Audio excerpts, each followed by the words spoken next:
so delighted today to welcome Tara Beth Leach as our guest on Conversing. Tara Beth is a pastor, a preacher, and a writer. She speaks widely at conferences and retreats around the country on women in ministry, church leadership, and the call to be a radiant witness. She's currently the senior pastor at Good Shepherd Church in Naperville, Illinois, after having served at Christ Church Oakbrook and also at First Church of the Nazarene of Pasadena, sometimes known as PASNAZ. She's a graduate of Olivet Nazarene University and of Northern Theological Seminary.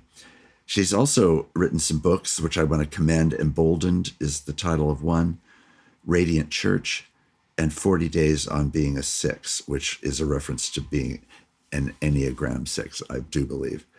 She has two wonderful sons and has been married to Jeff for many years. Tara Beth, welcome. It is so great to have you on Conversing today. Thank you for having me. You know, I just have to say that from the time that we met, which was during the early years of the time that you were at PASNAZ, I was very aware of how much joy and delight and radiance that you've written about you yourself represent. And at the same time, as I followed and we've followed together the story of the challenges of ministry, I've been aware that you don't come by that without suffering and pain and everything else mixed into all of that. And a lot of it has turned around the thing that I want us to focus on in our conversation today, which is about the challenges of women in leadership. I should say before we jump in that as a pastor in the PCUSA denomination, which has ordained women for decades, and as the president of Fuller, which is an institution that, again, for decades has supported women in leadership in all levels of leadership, it's really important and urgent, even still, after all these decades, to continue to acknowledge the challenges that women in leadership often face in churches that have been slower or have had a harder time or have actually rejected the role and impact of women in leadership as pastors and preaching leaders. So I come to this topic not pretending any sort of neutrality. I'm all in on women in leadership.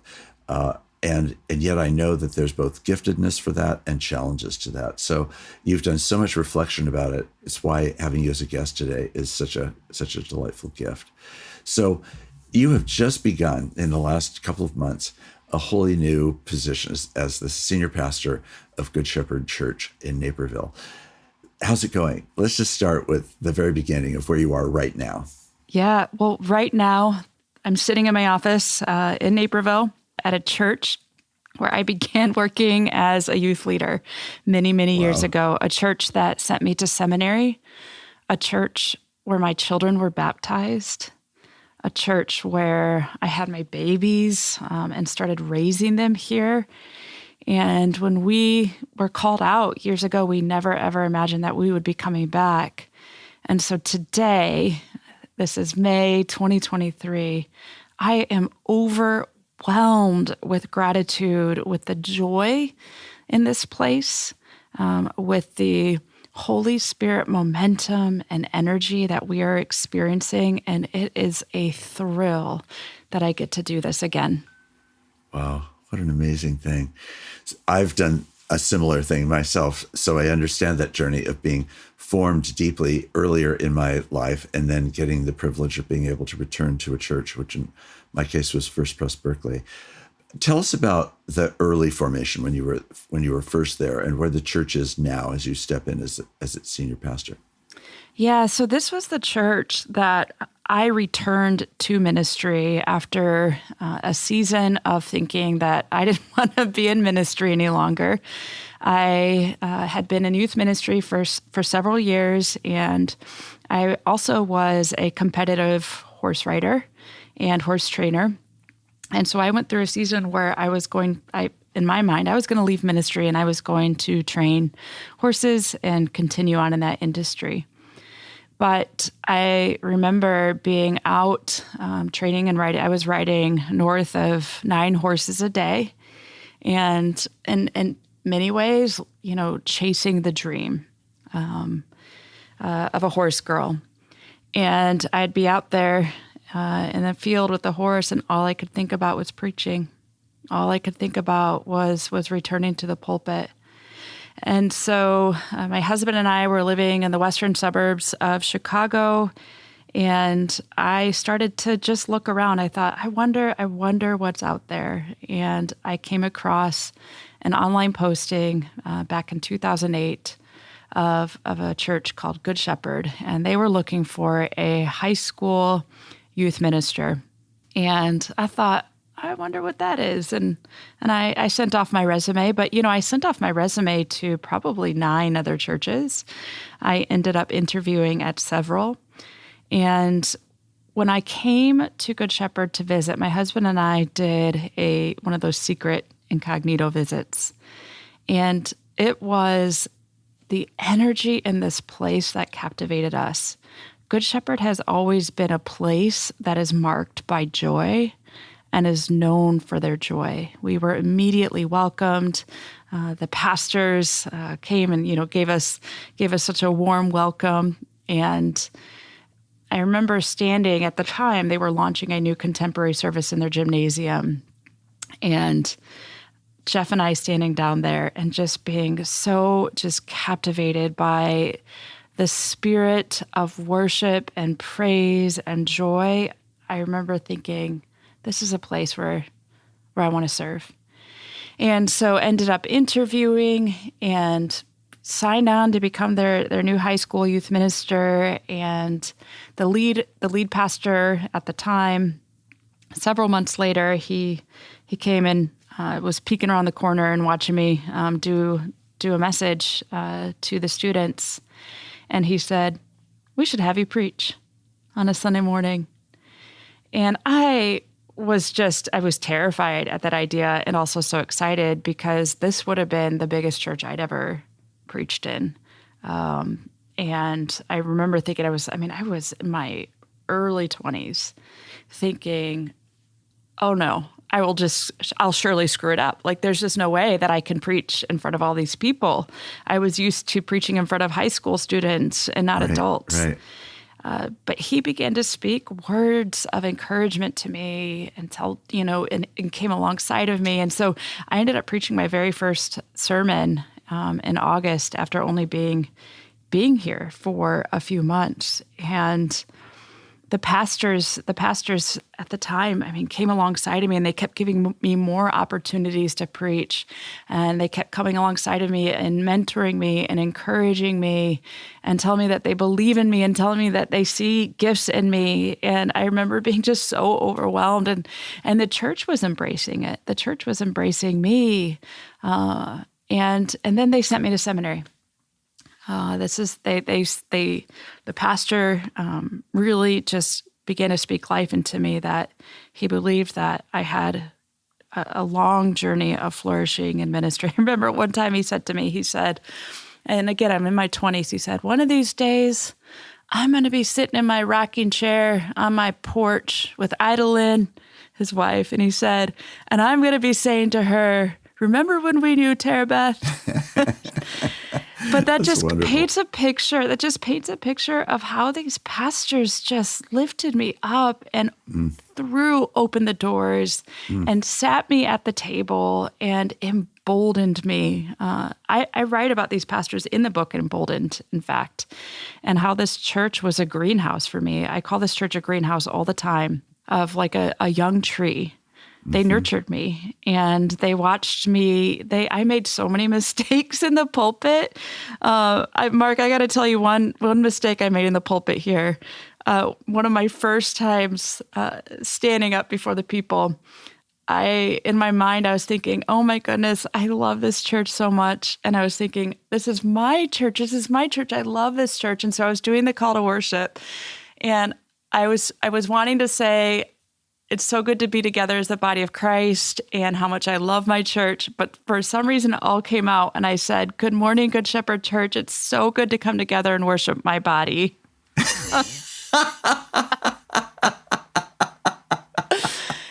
There's a line to remember. Yes, and they've called me back to be their lead. It's a wonder. The amount of blunders as a 20-something that I had in the pulpits here at this church, and the crazy things that that I did, and yet they loved me through it. And they watched me grow, and they sent me to seminary. They invested in me. And I've always had gratitude for this place because of that. But I never, ever dreamed that I would be returning here now in this role. Yeah, it's an amazing story. Chair Beth, how long ago was that when that first experience at Good Shepherd happened? Oh, 16 years ago. 16 years ago. 16 or 17 years now. Yeah. So now you're in a very different zone in your life. You've had all kinds of experiences. You come back and the church is similar or different. Do you have any ways you want to describe the church and how it's developed over the last 16 years? Yeah, this is a church that had two co-lead pastors here for a couple decades that eventually retired. They called another lead pastor. That lead pastor did resign after a couple of years.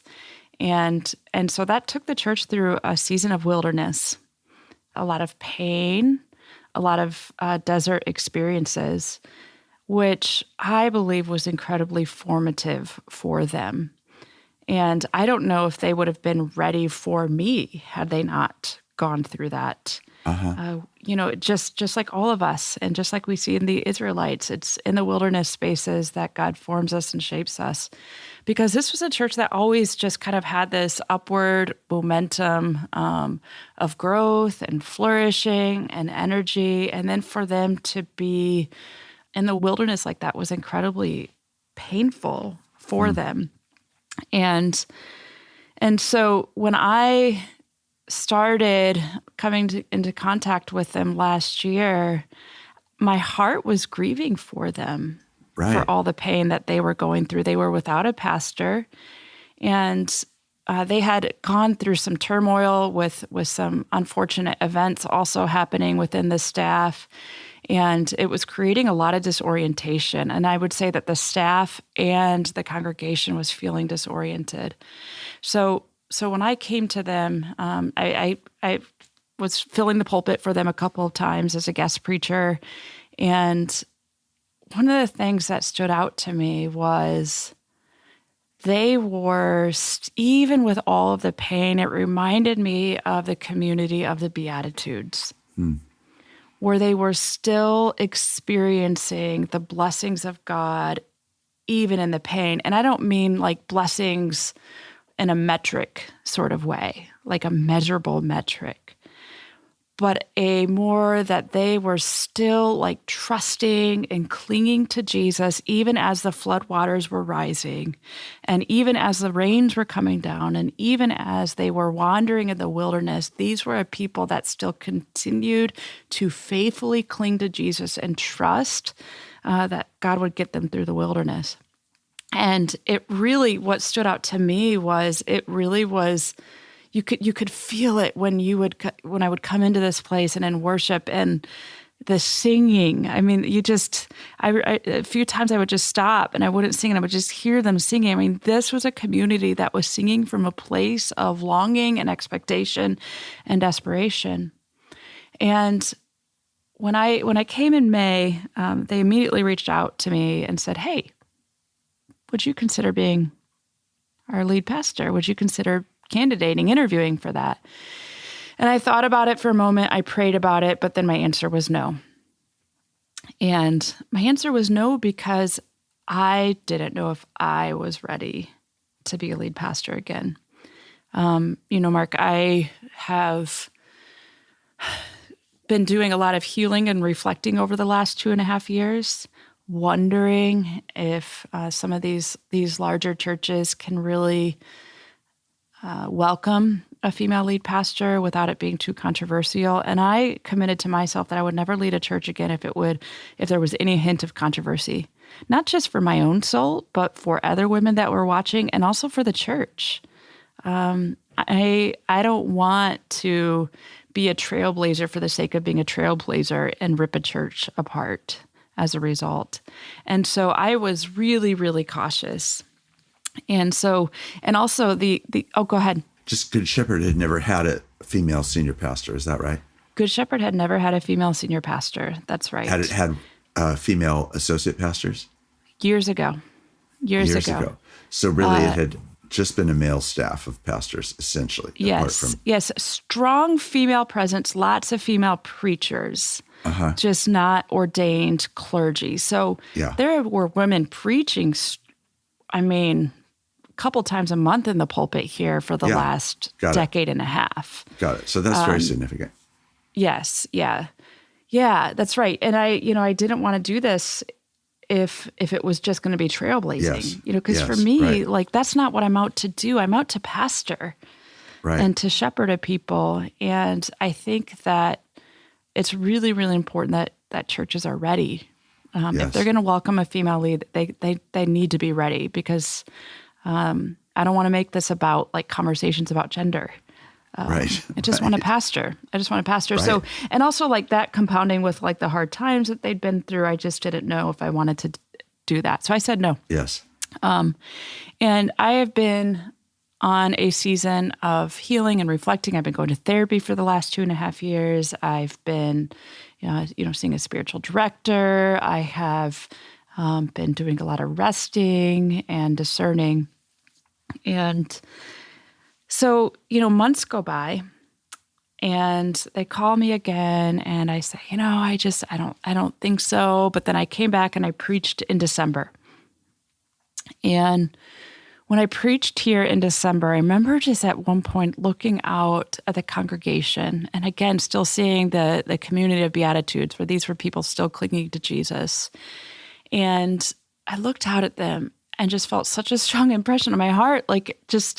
I thought to myself, they need a mom. They need a mom. And I say that because I am a pastor who also happens to be a mom, a mother. Now, I don't think all women should be moms or ought to view pastoring through the lens of mothering, but because I am a mom, it's really hard for me to not conflate the two at times, where pastoring and mothering it's so similar to me. It's so similar to me. And I remember just thinking, they need a mama. And then I thought, could that be me? Are they ready? Are they ready for me? And so that then led me to just a series of conversations and conversations with mentors. And I was always so surprised by how the conversations went when I started talking to people, including my lead pastor at Christ Church, Dan Meyer. I was always so surprised that whenever I would talk to people, I thought that they would say, no, don't do it. You're in such a good place, don't consider it. And every time I talked to someone, it was the opposite. It was as though they were trying to convince me to consider it. They would say things, you at least need to look under the hood, or you at least need to go into the forest and see what's behind the trees, or it doesn't hurt to just look into this. And I remember thinking, what in the world? There's just so much consistency here.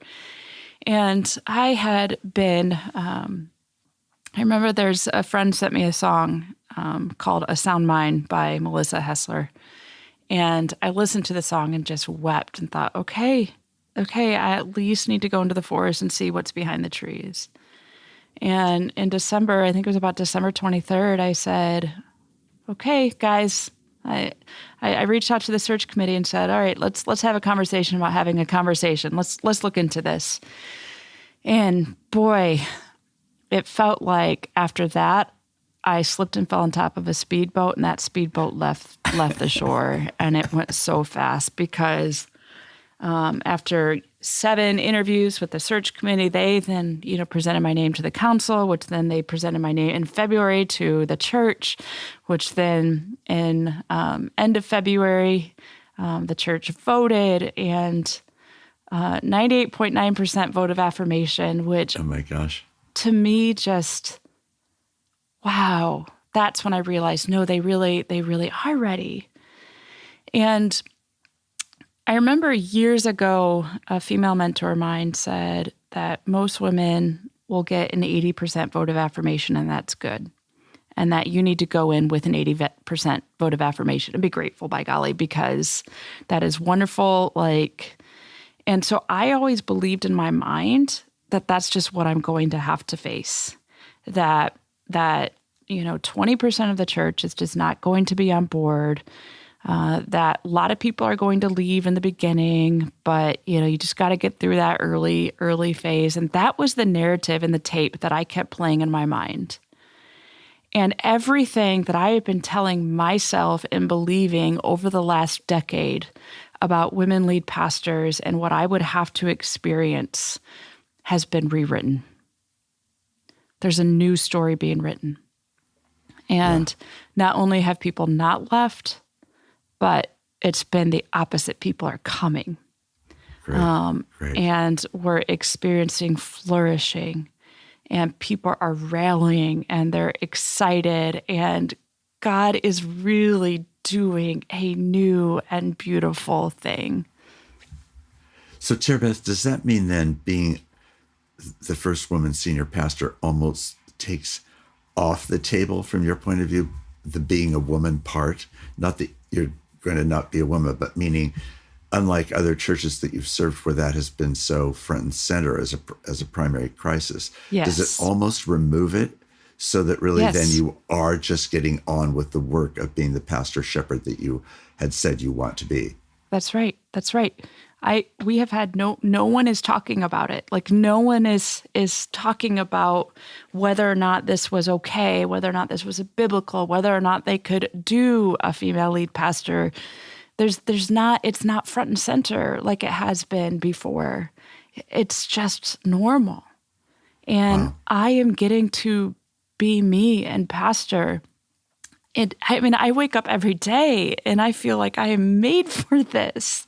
Right. And I am getting to pastor as I would in my own skin, as a woman in my body, and as a mom, and nurture this church and lead this church forward without having to have exhausting conversations about a biblical framework for women in ministry.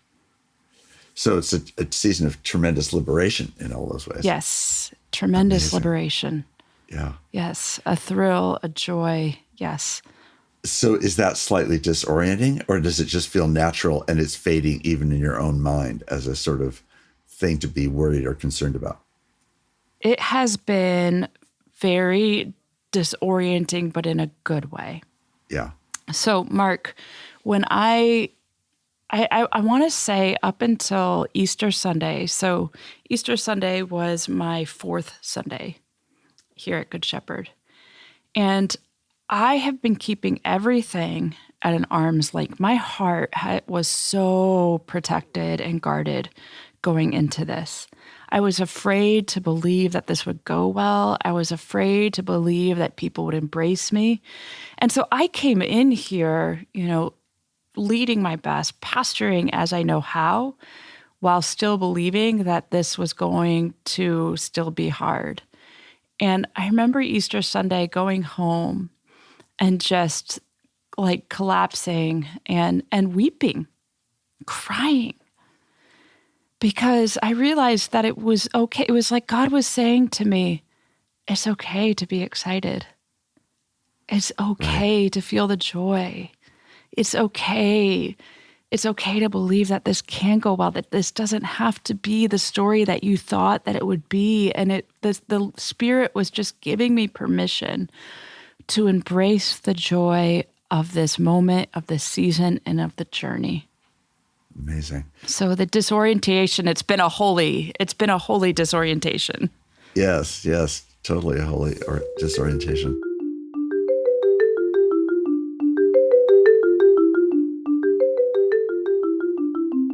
I'm Mark Labberton. You're listening to Conversing.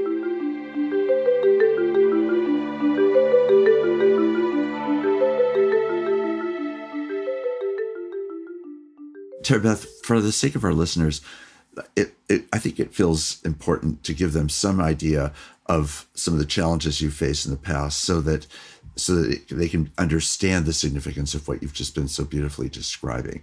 Because it would just set the context a bit without over dwelling on that. I think it would be helpful if you could just quickly sketch what was it that you were responding to, which now makes this so radically different. Yeah. So, last time we were on this podcast, Mark, we reflected on my time in Pasadena. Right. And it was, I'm so grateful. I'm so grateful for the seat at the table that I got there. I would do it all over again. And the church is a church that has been a blessing to me even today. People that I'm still in relationship with. And it was very controversial for many within the congregation that I was stepping into this role. And even before I started, the controversy began to swirl in a very public way through Facebook postings and through discussion boards, and even within the congregation, it was becoming divisive. Significant members, the day that they presented my name, people left the day they presented my name because they said, if this is what our church stands for, then we can't even be here. And they didn't even want to see it out. So they left when they presented my name, and they left after the vote, and they left after my first week. So in total, roughly 600 people left the church within that window of my name being presented in my second Sunday. And many in the congregation described it as though it felt like the bottom dropped out of the place.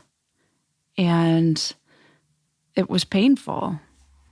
Well, I think just even that much description sets the stage. Some of our listeners are in churches where such a thing would be imaginable, the same kind of dissent and division.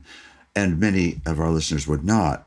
But I think it's extremely important to underscore how real that kind of opposition to women in ministry, women as pastors, women as primary leads, women as preachers, all of that is still a very, very controversial thing for some congregations.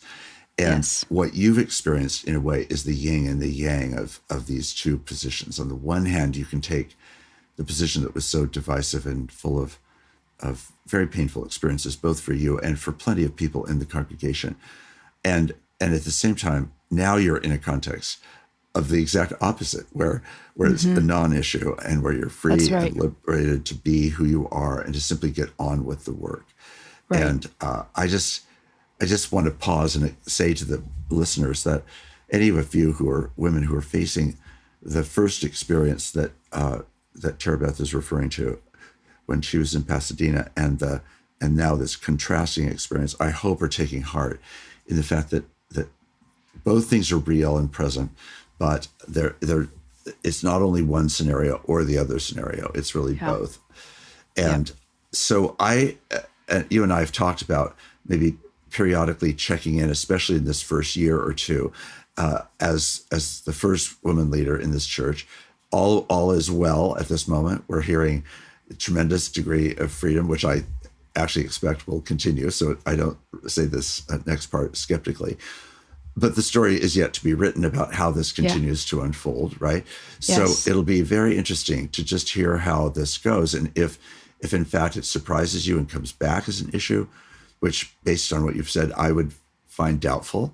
And then it will be, what does it mean for you to be really free then to just give yourself to the work when so much of the work has been the gender issue, your gender issue, or their gender issue? Tara Beth, as you think about the pastoral challenges then, as we think about what's before you, given that this is not on the table, what seems primary to you?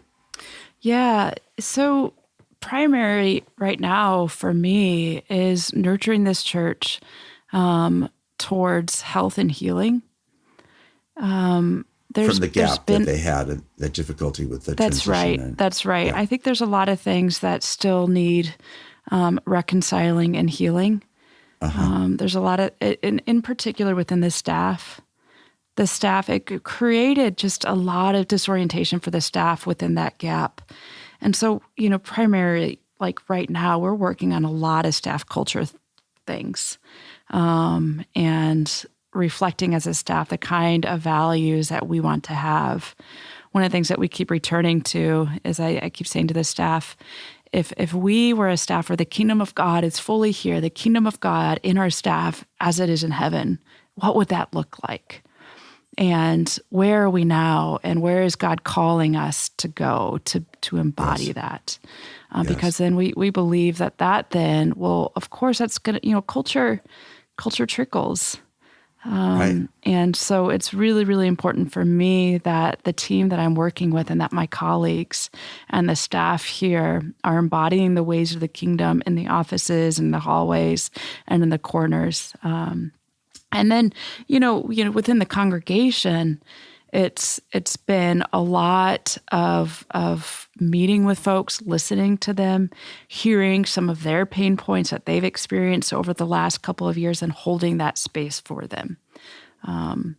But then, in addition to that, there's a lot of really fun stuff too that we're getting to do, building out our engagement and discipleship pathway, which is, building out our first impressions and connections ministry. And one of the things that I have been telling the staff and the church is this engagement pathway is about creating pipelines and pathways for our people to live out their call as sent ones. Yes. To live out their call on mission in their neighborhoods. And this church is a church that has done a really amazing job of pulling off great things in the building. Nice. Great things. Like we can throw, we can do a great worship service. There's been good preaching here through the years. There's great programs. And they do have mission partners. They do a lot of good work. But one of the things I'm saying to the congregation is that, okay, so how do we live out this call of sent ones? How do we as congregants take our addresses as seriously as Jesus took his? Jesus took his location seriously. Jesus moved into the neighborhood, and this idea of missional incarnational ministry. And so working with our staff, having a lot of fun collaborating, the type of mechanisms, pathways, pipelines, however you want to put it, to help our people live that out and to be equipped and edified. And so this coming Sunday, in fact, is our annual meeting.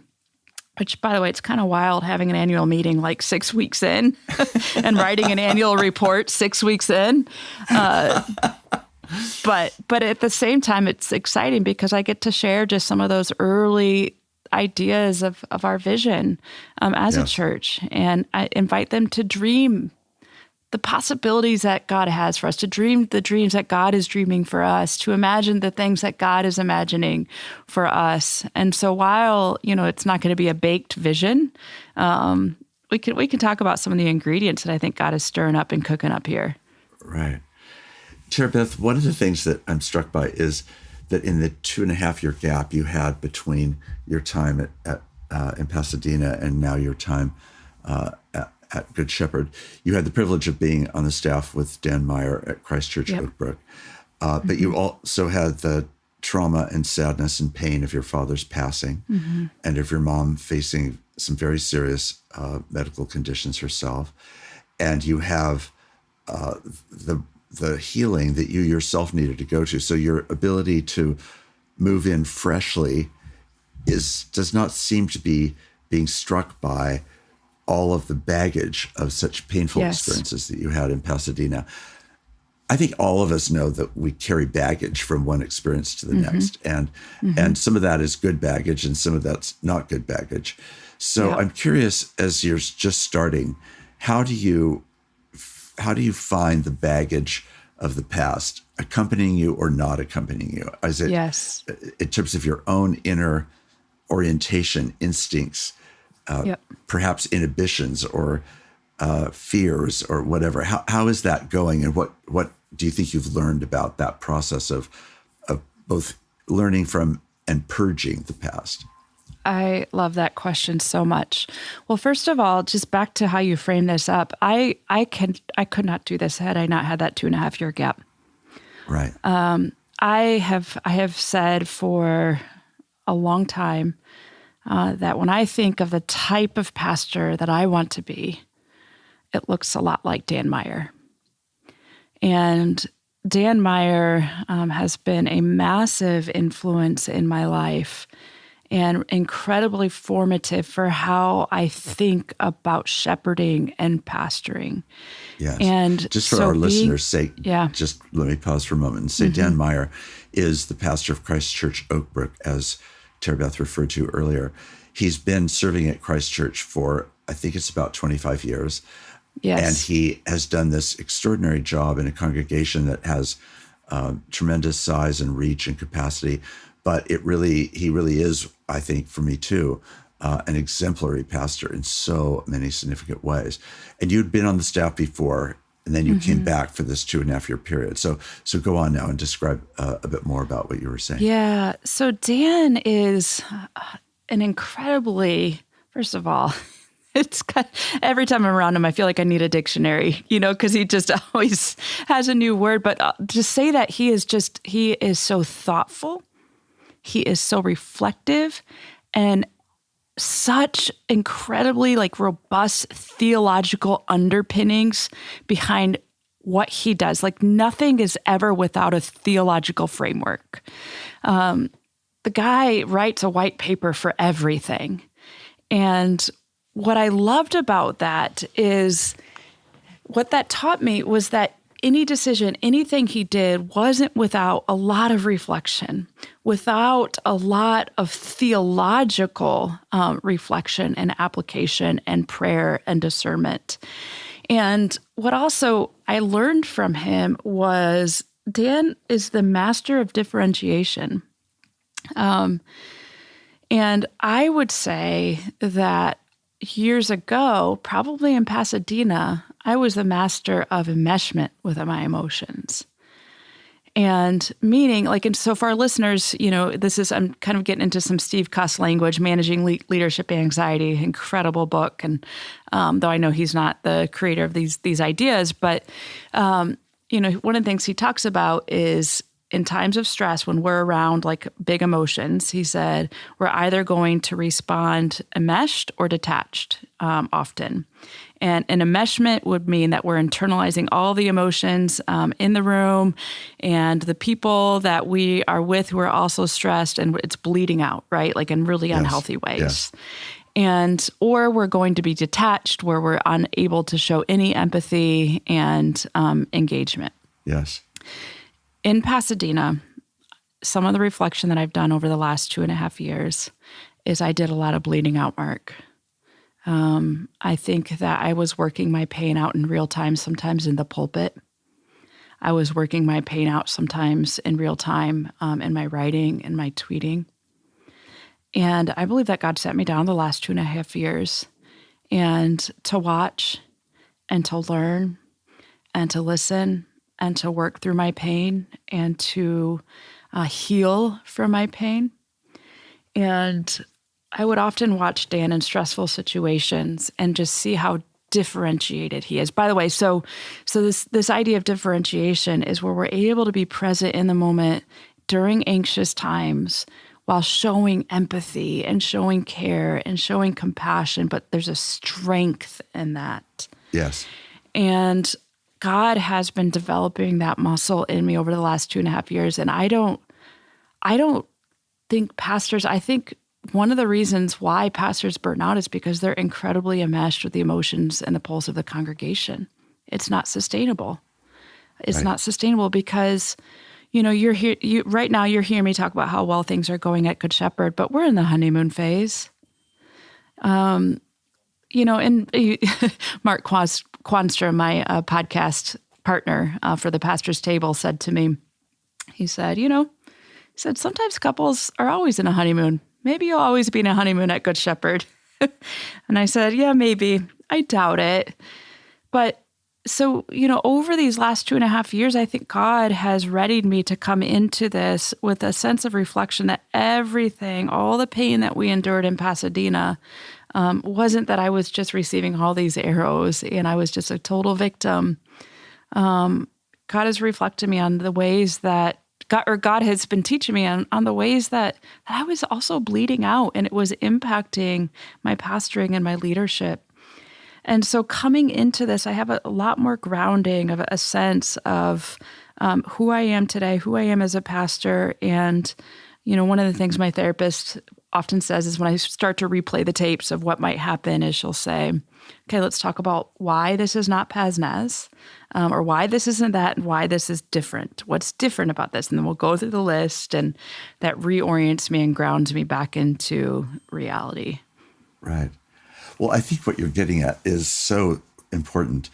Fuller has been given a gift to develop a program for emotional health for the formation of our students and beyond. And that emotional health, to do the kind of differentiating work rather than the enmeshment work or the detachment work, is really significant, Tara Beth. And I'm just very glad it explains a lot about the work that you've been doing psychologically and emotionally, but also your personal sense of responsibility for acknowledging what you were being given, even amidst the pain, as well as then the time to actually take an assessment of that, process it, reprocess it until it actually becomes a good fruit that you can then bring to this new position at Good Shepherd.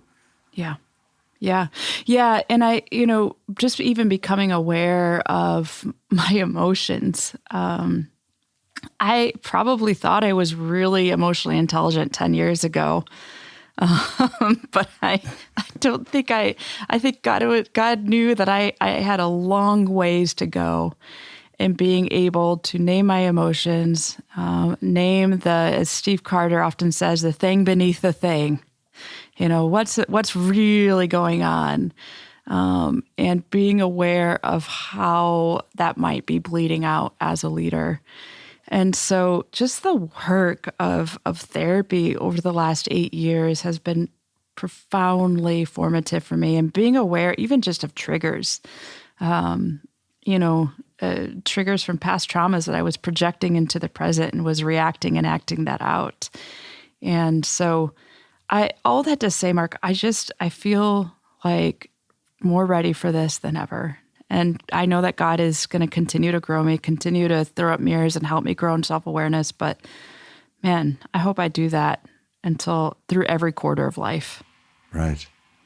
So Tara Beth, you mentioned earlier that though there hadn't been a senior pastor who was a woman before, there were lots of female preachers at Good Shepherd. What has been their response to now having a woman as the primary preacher at Good Shepherd when they've been given? Does it displace them in some way? Does it disturb that pattern because they now have a woman senior pastor? Will women end up preaching less apart from you, that is? Yeah, no, that's a good question. And that's something we're wrestling through, because this is a church that's always had a preaching and teaching team. And so I want to continue to empower the women on our staff. We have a few women in seminary right now, and they are where I was all those years ago.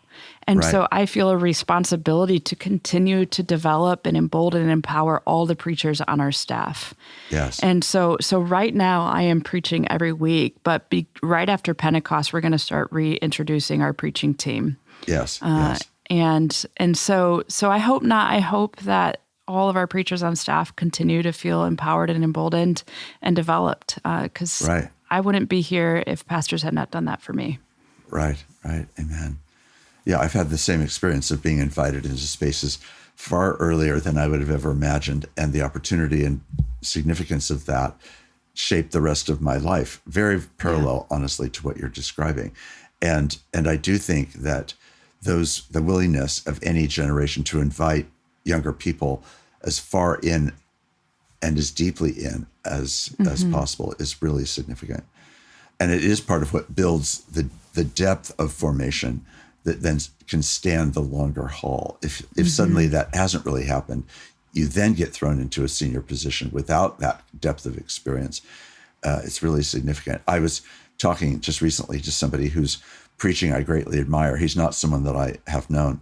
And I was trying to express to him the depth that I feel when I hear him preach. And then he began to tell me the stories of the people that had helped form him. And of course, it suddenly began to make sense that in light of all of that he would now be the person that he is. So Tara Beth, this has been such a great chance to just get started with you at the beginning of your time as the shepherd of Good Shepherd.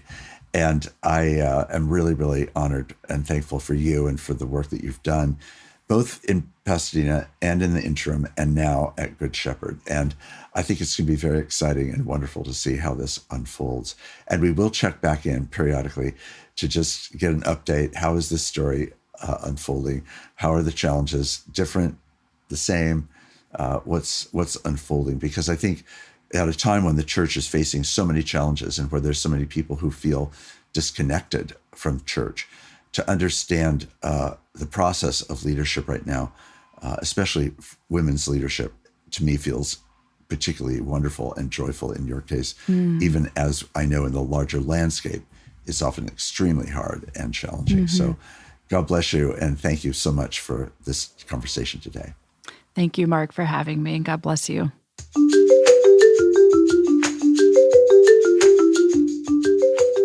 Thank you for listening. Subscribe to Conversing on your favorite podcast app to listen to new episodes as they are released. And please leave a review. Conversing is produced by Peter Laberton and distributed by Fuller Studio.